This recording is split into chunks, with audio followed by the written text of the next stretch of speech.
ಸ್ನೇಹಿತರೆ, ಮನುಷ್ಯರಾದ ನಾವು ಹೇಗೆ ಪಾಪ ಕರ್ಮಗಳಿಗೆ ಪ್ರಾಯಶ್ಚಿತವನ್ನ ಅನುಭವಿಸುತ್ತೇವೋ ಅದೇ ರೀತಿ ಕೆಲವೊಮ್ಮೆ ಭಗವಂತನಿಗೂ ಕೂಡ ಪಾಪ ಕರ್ಮಗಳನ್ನ ದೂರ ಮಾಡಿಕೊಳ್ಳುವಂತಹ ಪರಿಸ್ಥಿತಿ ಬರುತ್ತೆ. ಅದರಲ್ಲೂ ದೇವ ನದಿಯಾದ ಗಂಗಾಮಾತೆ ತನ್ನ ಪಾಪವನ್ನ ದೂರ ಮಾಡಿಕೊಳ್ಳೋದಿಕ್ಕೆ ಈ ಕ್ಷೇತ್ರಕ್ಕೆ ಬಂದಳಂತೆ. ಬನ್ನಿ ಹಾಗಾದ್ರೆ ಆ ಸ್ಥಳ ಯಾವುದು, ಅಲ್ಲಿನ ವಿಶೇಷತೆಗಳು ಏನು ಅನ್ನೋದನ್ನ ಇವತ್ತಿನ ಸಂಚಿಕೆಯಲ್ಲಿ ತಿಳಿದುಕೊಂಡು ಬರೋಣ. ಆದ್ರೆ ಅದಕ್ಕೂ ಮುನ್ನ ನೀವಿನ್ನೂ ನಮ್ಮ ಚಾನೆಲ್ನ ಸಬ್ಸ್ಕ್ರೈಬ್ ಮಾಡಿಲ್ಲ ಎಂದಾದ್ರೆ ಕೂಡಲೇ ನಮ್ಮ ಚಾನೆಲ್ನ ಸಬ್ಸ್ಕ್ರೈಬ್ ಮಾಡಿ ಹಾಗೂ ಬೆಲ್ ಬಟನ್ನ ಕ್ಲಿಕ್ ಮಾಡಿ.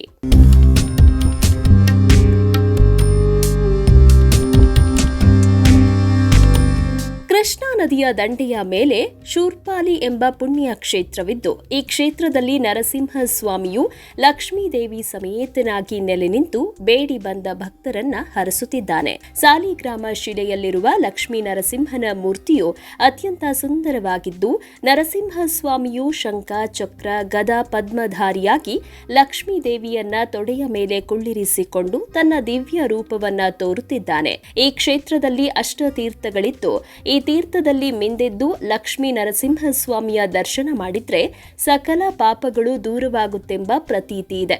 ಅಲ್ಲದೆ ಭಕ್ತರು ತಮ್ಮ ಇಷ್ಟಾರ್ಥ ಸಿದ್ಧಿಗಾಗಿ ಮೊರದ ಬಾಗಿನವನ್ನ ನೀಡುವುದಾಗಿ ಕೂಡ ಹರಕೆಯನ್ನ ಹೊತ್ತುಕೊಳ್ತಾರೆ. ಇನ್ನು ಈ ಕ್ಷೇತ್ರಕ್ಕೆ ಶೂರ್ಪಾಲಿ ಎಂಬ ಹೆಸರು ಬಂದಿರೋದ್ರ ಹಿಂದೆ ಒಂದು ಘಟನೆ ಕೂಡ ಇದೆ. ಭೂಲೋಕದಲ್ಲಿರುವ ಮನುಷ್ಯರ ಪಾಪ ಕರ್ಮಗಳನ್ನ ತೊಳೆಯುತ್ತಿದ್ದ ಗಂಗಾ ಮಾತೆಯು ಒಂದು ಬಾರಿ ಮನುಷ್ಯರ ಪಾಪಗಳನ್ನ ದೂರ ಮಾಡಿ ಕಾಂತಿಹೀನಳು ಮತ್ತು ಪಾಪಹೀನಳಾಗ್ಬಿಟ್ಟಳಂತೆ.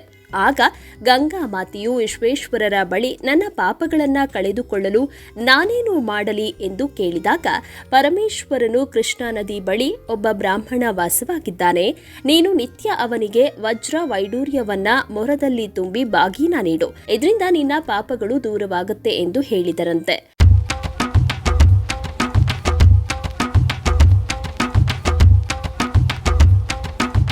ಪರಶಿವನ ಮಾತಿನಂತೆ ಗಂಗಾದೇವಿಯು ನಿತ್ಯ ಕೃಷ್ಣಾ ನದಿ ತೀರಕ್ಕೆ ಬಂದು ಅಲ್ಲಿ ವಾಸವಾಗಿದ್ದ ಬ್ರಾಹ್ಮಣನೊಬ್ಬನಿಗೆ ಮೊರದಲ್ಲಿ ಮುತ್ತು, ರತ್ನ, ವಜ್ರ, ವೈಡೂರ್ಯಗಳನ್ನ ತುಂಬಿ ಬಾಗಿನವನ್ನ ನೀಡ್ತಾ ಇದ್ದಳು. ಬಾಗಿನ ನೀಡುವಾಗ ಗಂಗಾ ಮಾತೆಯು, ನಾನು ನಿನಗೆ ಬಾಗಿನ ನೀಡುತ್ತಿರುವ ವಿಷಯವನ್ನ ಯಾರಿಗೂ ಹೇಳ್ಬೇಡ, ಒಂದು ವೇಳೆ ನೀನು ಈ ವಿಷಯವನ್ನ ಯಾರ ಬಳಿಯಾದ್ರೂ ಹೇಳಿದ್ರೆ ಆ ಕೂಡಲೇ ಬ್ರಹ್ಮ ರಾಕ್ಷಸನಾಗಿ ಹೋಗುತ್ತೀಯಾ ಅಂತ ಹೇಳಿದ್ಲು. ನಿತ್ಯವೂ ಮನೆಗೆ ವಜ್ರ ವೈಡೂರ್ಯಗಳನ್ನ ಹೊತ್ತು ತರ್ತಾ ಇದ್ದ ಬ್ರಾಹ್ಮಣನನ್ನ ನೋಡಿ ಅವನ ಪತ್ನಿಯು, ಇಷ್ಟೊಂದು ವಜ್ರ, ಮುತ್ತು, ರತ್ನಗಳು ನಿನಗೆ ಹೇಗೆ ಸಿಗ್ತಾ ಇದೆ ಅಂತ ಪ್ರಶ್ನಿಸಿದಾಗ ಬ್ರಾಹ್ಮಣನು ಇವೆಲ್ಲವೂ ಗಂಗಾ ಮಾತೆ ನೀಡುತ್ತಿರುವ ಬಾಗಿನ ಸಾಮಾನುಗಳು ಎಂದು ಹೇಳಿದನು. ಬ್ರಾಹ್ಮಣನು ಗಂಗಾ ಮಾತೆಯ ಮಾತನ್ನ ಮೀರಿದ್ದರಿಂದ ಆತ ಆ ಕ್ಷಣವೇ ಬ್ರಹ್ಮ ರಾಕ್ಷಸನಾಗಿ ರೂಪುಗೊಂಡು ಸುತ್ತಮುತ್ತಲಿನ ಜನರಿಗೆ ಉಪಟಳವನ್ನ ನೀಡತೊಡಗಿದ.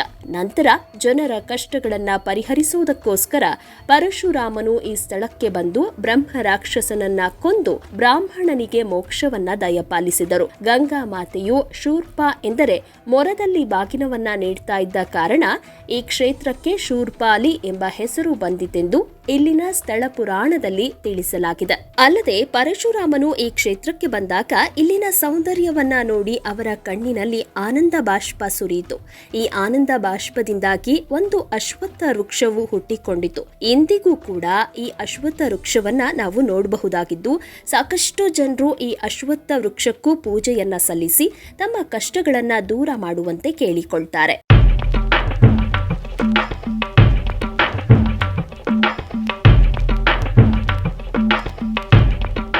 ಇವಿಷ್ಟು ಸಂಗತಿಗಳು ಮಾತ್ರವಲ್ಲದೆ ಈ ಕ್ಷೇತ್ರದಲ್ಲಿ ಪ್ರಾಣದೇವರ ಚಿಕ್ಕ ಮೂರ್ತಿ ಇದ್ದು, ವರ್ಷದ ಎಲ್ಲಾ ಕಾಲದಲ್ಲಿಯೂ ಪ್ರಾಣದೇವರ ಮೂರ್ತಿಯ ಕಂಠದ ಭಾಗ ಯಾವಾಗಲೂ ತೇವದಿಂದ ಕೂಡಿರುತ್ತೆ. ಹೀಗಾಗಿ ಗಂಗಾ ಮಾತೆಯು ಈ ಕ್ಷೇತ್ರದಲ್ಲಿ ತನ್ನ ಒಂದಂಶವನ್ನ ಉಳಿಸಿ ಹೋಗಿದ್ದಾಳೆಂಬ ನಂಬಿಕೆ ಈ ಭಾಗದ ಜನರಲ್ಲಿ ಮನೆ ಮಾಡಿದೆ.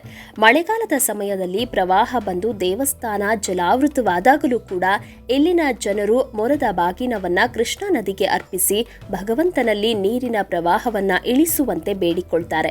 ಅಲ್ಲದೆ ಈ ಊರಿನ ಬ್ರಾಹ್ಮಣರೊಬ್ಬರ ಕನಸಿನಲ್ಲಿ ನರಸಿಂಹಸ್ವಾಮಿಯು ಕಾಣಿಸಿಕೊಂಡು, ನಾನು ಕೃಷ್ಣಾ ನದಿಯಲ್ಲಿ ಸಾಲಿಗ್ರಾಮ ಶಿಲೆಯ ರೂಪದಲ್ಲಿ ವಾಸವಾಗಿದ್ದೇನೆ, ನೀನು ಅದನ್ನ ಹೊರತೆಗೆಸಿ ಆ ಶಿಲೆಯಲ್ಲಿ ನನ್ನ ಹಾಗೂ ಲಕ್ಷ್ಮೀದೇವಿಯ ಮೂರ್ತಿಯನ್ನ ಕೆತ್ತಿಸಿ ಈ ಸ್ಥಳದಲ್ಲಿ ಪ್ರತಿಷ್ಠಾಪಿಸಬೇಕೆಂದು ಹೇಳಿದನಂತೆ.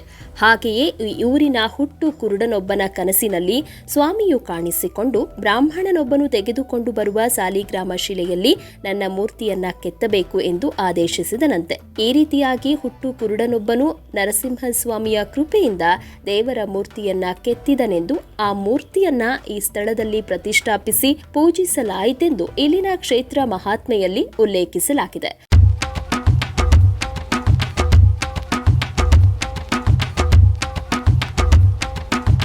ಪ್ರತಿ ವರ್ಷ ನರಸಿಂಹ ಜಯಂತಿಯಂದು ಇಲ್ಲಿ ದೇವರ ಬ್ರಹ್ಮರಥೋತ್ಸವವನ್ನ ಅದ್ದೂರಿಯಾಗಿ ಆಚರಿಸಲಾಗುತ್ತೆ.